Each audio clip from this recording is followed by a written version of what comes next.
কিয়ামতের দিন ধন সন্তান সন্ততি আর সম্পদ কোনো কাজে লাগবে না।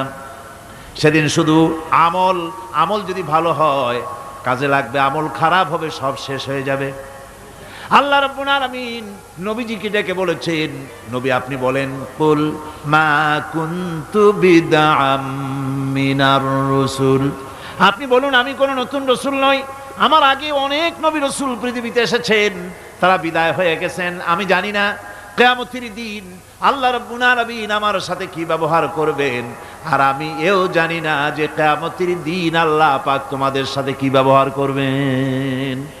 এই আয়াত নাজিল হওয়ার পর আল্লাহর হাবিব তার মেয়েকে ডাকলেন, জামাইকে ডাকলেন, নাতিদেরকে ডাকলেন, আহলে বাইতদেরকে ডাকলেন, আর বললেন, ও আমার মেয়ে কলিজার টুকরা ফাতেমা গো শোনো, কেবলমাত্র আয়াত নাজিল হয়ে গেল, আল্লাহ পাক আমাকে শোনায়ছেন কিয়ামতের দিন আমি জানি না আমার সঙ্গে কি ব্যবহার করা হবে, আর এও জানি না যে তোমাদের সাথে কি ব্যবহার করা হবে। ও আমার কলিজার টুকরা মেয়ে ফাতেমা, কিয়ামতের দিন মুহাম্মদ সাল্লাল্লাহু আলাইহি সাল্লামের মেয়ে এই হিসাবে তোমার নাজাতের ফয়সালা হবে না। ও আমার কলিজার টুকরা নাতি হাসান আর হোসেন, কিয়ামতের দিন মুহাম্মদ সাল্লাল্লাহু আলাইহি সাল্লামের নাতি হিসাবে ফয়সালা হবে না। ও আমার জামাই হযরতে আলী, কিয়ামতের দিন আমার জামাই হিসাবে নাজাতের ফয়সালা হবে না। আমল যদি ভালো হয় ফয়সালা ভালো হবে, জান্নাতে চলে যাবে।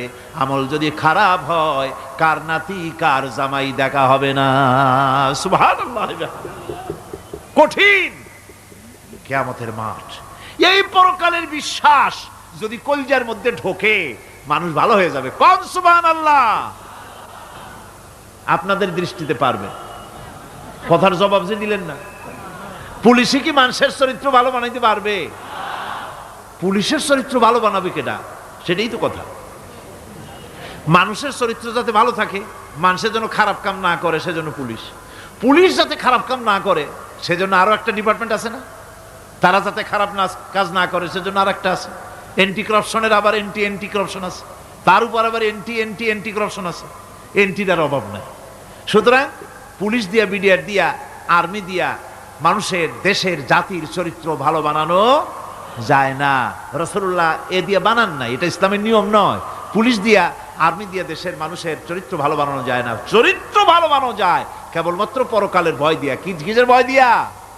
ওই যে মক্কার জীবনে ওই সমস্ত মানুষগুলি যারা চুরি করত, ডাকাতি করত, জেনা করত, বদমাশি করত, যারা শয়তানি করত, যারা মানুষকে খুন করত, এই মানুষগুলি এত ভালো হয়ে গেল, যারা চুরি ছেড়ে দিল, ডাকাতি ছেড়ে দিল, জেনা ব্যভিচার ছেড়ে দিল, এত ভালো হয়ে গেল, পৃথিবীর মধ্যে সেরা মানুষ তারা হয়ে গেলেন। জোরে বলেন সুবহানাল্লাহ।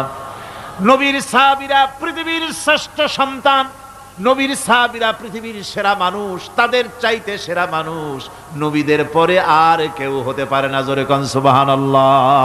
নবীর পরে পৃথিবীতে শ্রেষ্ঠ মানুষ কারা? সাহাবায়ে কেরাম রিদওয়ানুল্লাহি তাআলা আলাইহিম আজমাইন। ওনারা তো কুফরের মধ্যে ছিলেন, শিরকের মধ্যে ছিলেন, চুরি, ডাকাতি, জেনা, ব্যভিচার এমন কোন পাপ নাই যা করা হয়নি।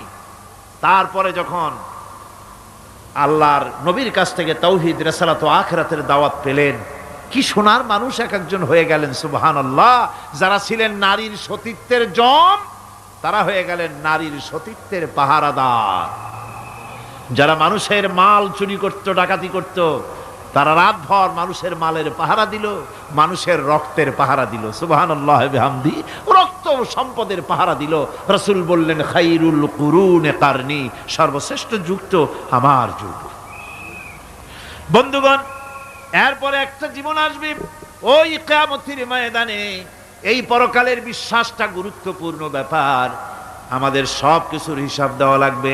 আল্লাহ পাক বলেন, ইন্নাস সামআ ওয়াল বাসারা ওয়াল ফুআদা কুল্লু উলাইকা আনহু মাসউলা।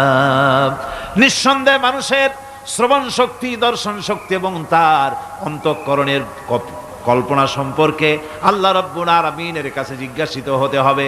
কান দিয়া কি করেছিলা, চোখ দিয়া কি করেছিলা, মুখ দিয়া কি করেছিলে, হাত দিয়ে কি করেছিলে, সব কিছুর জবাব আল্লাহ রাব্বুল আলামিনের কাছে দিতে হবে। সবটার জবাব দিতে হবে। কোনো কিছু বাদ যাবে না।